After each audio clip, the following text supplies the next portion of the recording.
Right now, thousands of Star Citizen players are panicking about a feature that hasn't even launched yet. They're convinced engineering will destroy their favorite ships, ruin solo gameplay, and turn every flight into a tedious maintenance simulator. Meanwhile, the same players who swore master modes would kill PvP are quietly admitting they can't remember how combat worked before 4.0. The pattern is so predictable it's almost boring, except this time, the stakes are actually higher. You've probably seen the debates flooding Spectrum and Reddit. Players threatening to melt their fleets, others celebrating the death of solo capital ships, and everyone in between trying to figure out what engineering actually means for their gameplay. The thing is, most of these arguments are based on assumptions rather than facts. After spending months digging through leaked footage, developer comments, and actually testing the systems in various preview builds, the reality of engineering is nothing like what either side is claiming. Whether you're flying an Aurora or an Idris, what's coming will change how you approach every single mission in ways that most content creators aren't talking about. And if you're planning to keep playing Star Citizen past 2026, understanding these changes now will determine whether you thrive or struggle for the next few years. Engineering in Star Citizen isn't just ship maintenance. It's a complete overhaul of how damage, performance, and ship operation work. Instead of your ship being a single health bar that magically repairs itself, every component becomes a physical system that can be damaged, optimized, or pushed beyond normal limits. Think about your car. You don't just drive it until it explodes, then buy a new one. You change the oil, replace worn parts, maybe tune the engine for better performance. But you also don't spend every drive checking fluid levels. Maintenance happens when it's needed, not constantly. Star Citizen's engineering works similarly, except with one crucial difference: space combat. When someone shoots your power plant, you can't just pull over and call AAA. You need to fix it while potentially still under fire, or accept the consequences of flying with damaged systems. The community panic stems from a fundamental misunderstanding. People think engineering means constant busy work, but the actual implementation is about meaningful choices during critical moments. Do you retreat and repair, or push forward with damaged systems? Do you tune for reliability or maximum performance? These decisions will define successful players. Every major Star Citizen update follows an identical community reaction cycle, and tracking this pattern reveals something fascinating about how players actually adapt to change. The initial outrage phase lasts about 2 weeks. Then comes grudging acceptance as people realize the sky isn't falling. Finally, retroactive appreciation once players discover new gameplay possibilities they hadn't considered. Master Modis provides the perfect case study. Before 4.0, forums exploded with predictions of doom. This will ruin dogfighting. Nobody wants artificial limitations. I'm selling my Gladius. The complaints were so intense that some players genuinely believed CIG would reverse course entirely. Fast forward to patch 4.3.2, and you'll find the same players discussing optimal SCM versus NAV transitions like they invented the concept. More importantly, combat became more tactical. Instead of endless jousting matches, fights now involve positioning, timing, and resource management. The feature that was supposed to dumb down combat actually added layers of depth that most players didn't anticipate. Physicalized cargo followed the same pattern. The community revolt was immediate and fierce. Loading boxes manually is just tedious busy work. This will kill cargo running. Why make everything take longer? But once players adapted, cargo running transformed from a simple point A to point B, money grind into something with actual stakes and satisfaction. You've probably experienced this yourself. That moment when you successfully completed a challenging cargo run, knowing that every box represented real effort and risk. That satisfaction doesn't exist in games where cargo magically teleports into your hold. The pattern reveals something crucial about Star Citizen's development philosophy. CIG consistently prioritizes long-term depth over short-term convenience, even when it creates temporary friction. Now, you might be thinking this time feels different. Maybe you've invested heavily in large ships expecting to fly them solo, or your gaming schedule doesn't accommodate complex maintenance routines. Those concerns are completely valid, but they're based on assumptions about how engineering will actually work. The real question isn't whether engineering will change your gameplay. It absolutely will. The question is whether you'll adapt proactively or spend months fighting changes that are already locked in. And honestly, the players who figure this out early will have a massive advantage over those still complaining about it 6 months from now. The actual engineering implementation bears little resemblance to the horror stories circulating in community discussions. Based on extensive testing data and developer interviews, normal ship operation won't trigger constant maintenance events. Components degrade based on usage patterns, damage, and how hard you push them, not arbitrary timers. Picture this scenario. You're running bounties in your constellation Andromeda. During normal flight and combat, your components accumulate minor wear that might need attention after several hours of gameplay. But if someone lands a solid hit on your starboard shield generator, that creates an immediate engineering situation. The generator might start overheating, affecting nearby components, or fail entirely until repaired. Your options become tactical decisions. Continue fighting with reduced shields and risk further damage? Retreat to a safe distance for repairs? Have a crew member fix it mid-combat while you focus on piloting? Each choice carries different risks and rewards. The system creates emergent gameplay moments that simply don't exist currently. Instead of ships being binary, either functional or exploded, you get degraded performance states that require adaptation. A damaged thruster changes your flight characteristics. An overheating power plant forces you to manage energy more carefully. A malfunctioning quantum drive might cut your jump range in half. These aren't arbitrary punishments. They're consequences that create interesting decisions. The difference between a skilled engineer and a novice won't be how fast they can replace components, but how well they can diagnose problems, prioritize repairs, and optimize systems for specific situations. Component tuning adds another layer entirely. You'll be able to overclock systems for better performance at the cost of increased wear and heat generation. Tune your power plant for maximum output during combat, then dial it back for efficient long-range travel. Configure your shields to regenerate faster or provide better protection against specific damage types. During one of the extended preview sessions, something happened that perfectly illustrates why engineering will improve rather than complicate gameplay. Picture yourself in a Freelancer Max, hauling high-value cargo from Microtech to Hurston. Standard route, decent profit margins, nothing unusual. Except 3 Cutlass Blacks drop out of Quantum right on top of you. Standard interdiction happens all the time. In the current game, you'd either fight them off or die trying. Pretty binary outcome. But with engineering active, the engagement became something entirely different. Their first volley damaged your port engine mount, causing vibrations that started affecting other systems. You could still fly, but maneuverability was compromised. Second hit took out your starboard shield generator. Now you're facing a choice that doesn't exist in the current game. Abandon the pilot seat to repair the shield generator, or keep flying with reduced protection. You chose to fix the shields. 30 seconds sprinting to the component bay, another 20 seconds swapping out the damaged generator, then racing back to the cockpit. During those 50 seconds, your ship was essentially a sitting duck, but when you got back, you had full shields again. The pirates hadn't expected that. They'd positioned for an easy kill on a defenseless freighter, but suddenly faced a fully shielded target again. The psychological impact was immediate. They broke off the attack rather than commit to a prolonged fight. That moment of vulnerability, followed by restored capability, created tension and satisfaction that no current Star Citizen encounter can match. You weren't just clicking buttons or managing health bars. You were making split-second decisions with real consequences, using game mechanics to outthink opponents rather than just outshoot them.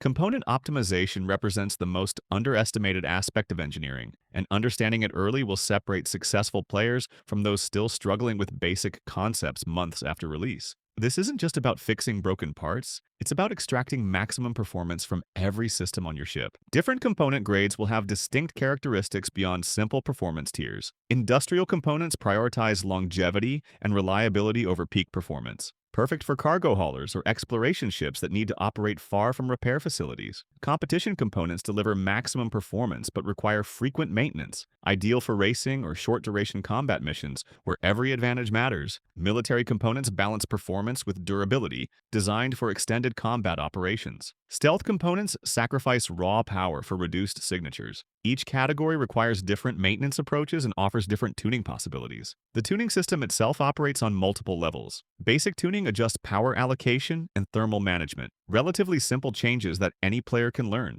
Advanced tuning involves component synchronization, where you optimize how different systems work together. Expert-level tuning includes overclocking profiles that push components beyond manufacturer specifications. Consider a Vanguard Warden configured for different mission types. Long-range patrol configuration prioritizes fuel efficiency and component longevity. You tune the power plant for steady output rather than peak performance. Configure life support for extended operation, and set weapon systems for sustained fire rather than burst damage. The same ship configured for strike missions would use completely different settings. Maximum power plant output, weapons tuned for alpha damage, shields configured for rapid regeneration between engagements. Component wear increases dramatically, but mission duration is short enough that reliability isn't the primary concern. Ship specialization will become meaningful in ways that current loadout systems can't achieve. Two identical ships with different engineering configurations will perform completely differently, even with the same components installed. The competitive implications are enormous. Players who master component tuning will have significant advantages over those using default configurations. More importantly, the knowledge barrier means casual players won't accidentally stumble into optimal setups. You'll need to invest time learning the systems. But there's a subscription reminder coming up that's actually relevant to this topic, so bear with me for just a second. You know what's funny? Most Star Citizen channels tell you to subscribe by promising exclusive content or insider information. But honestly, the best Star Citizen content comes from players who actually test things instead of just repeating speculation. If you want to stay ahead of changes like engineering instead of constantly reacting to them, hitting that subscribe button means you'll get tested information rather than community rumors. Plus, you'll know which features are actually worth worrying about versus which ones are just forum drama. Anyway, back to why component tuning is going to change everything. The community divide over engineering reveals something interesting about Star Citizen's player base. You have solo players terrified of losing access to large ships, multi-crew enthusiasts excited about meaningful crew roles, and PvP players trying to figure out how component damage will affect combat balance.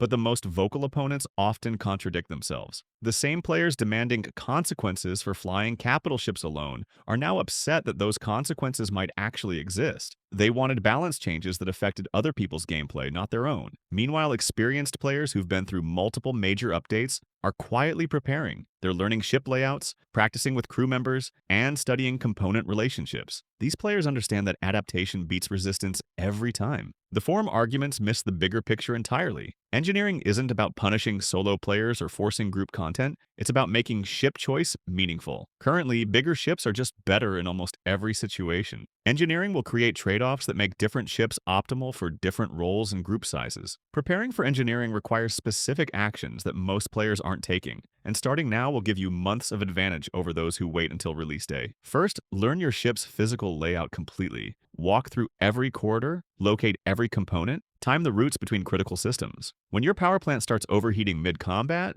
you need to reach it quickly without getting lost. Most players know where their pilot seat is and nothing else. That won't work anymore. Practice component swapping in the current game. Even though the mechanics will change, understanding how to access and replace ship parts will transfer directly. Learn which components are most vulnerable on your favorite ships and which failures will cripple you versus cause minor inconvenience. Start flying with crew members now, even if you prefer solo gameplay. Establish communication protocols, figure out who handles what during emergencies, practice coordinating repairs while under fire. The learning curve for effective multi-crew coordination is steep, and you don't want to start from zero when engineering launches. Study component relationships and power management. Understanding how your ship's systems interact will become crucial when you need to prioritize repairs or manage damaged systems. Which components can you lose without mission failure? Which ones cascade into multiple system failures? Most importantly, embrace the experimental mindset. Engineering will launch with bugs, balance issues, and unexpected interactions. Players who dive in immediately and learn through trial and error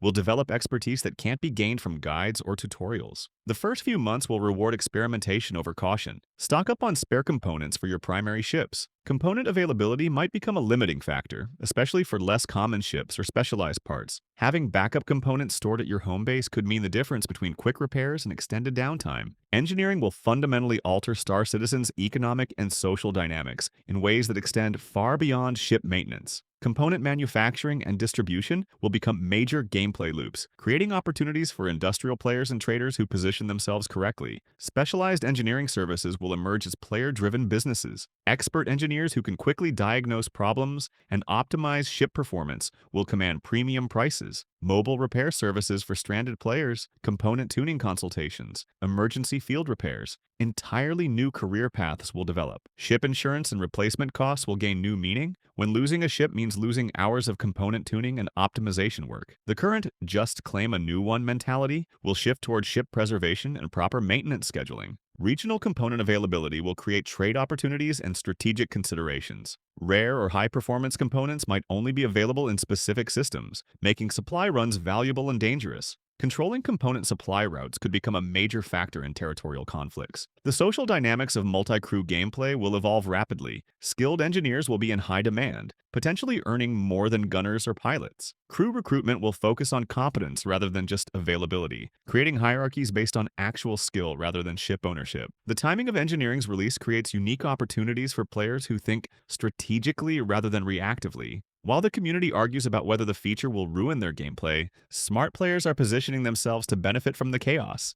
Component markets will be volatile during the initial release period. Players who understand which components will be in highest demand can profit significantly from early trading. Industrial players should consider shifting production toward engineering-related materials and components. Ship values will fluctuate as the community discovers which vessels work best with engineering requirements. Ships that are currently undervalued might become highly sought after if they prove easier to maintain or more efficient to operate with small crews. Knowledge will become a tradable commodity. Players who master engineering systems early can monetize that expertise through consulting, repair services, or crew positions on high-value operations. The learning curve creates temporary scarcity that benefits early adopters. Geographic positioning matters more than most players realize. Being located near major trade routes or conflict zones when engineering launches will create service opportunities that won't exist in remote systems. Consider relocating your primary base before the update if you want to capitalize on increased demand for engineering services. Engineering represents more than just a new game mechanic. It's a foundational system that enables future features CIG has planned but hasn't fully revealed yet.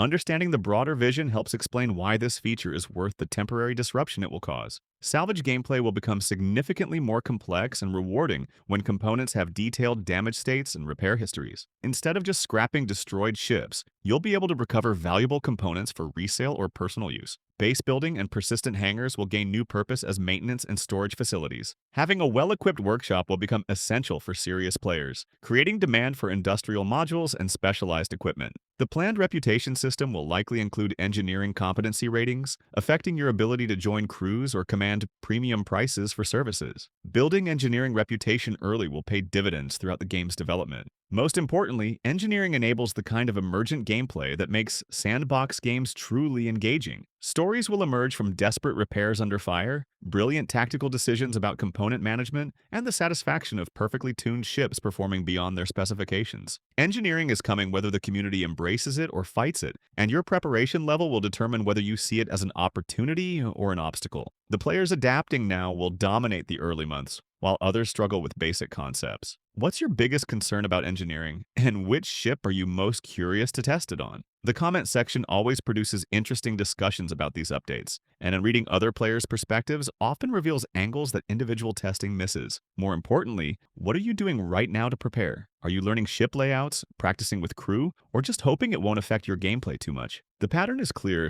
Every major Star Citizen update that initially seems disruptive eventually becomes an accepted part of the game that most players can't imagine living without. Engineering will follow the same trajectory, but the players who recognize this early will have months of advantage over those still fighting the inevitable. Next week, we're diving deep into component tuning strategies and which ships will benefit most from engineering optimization, so make sure you don't miss that analysis. Until then, start learning your ships inside and out, because knowing where everything is located will matter a lot more than knowing how to complain about changes you can't control.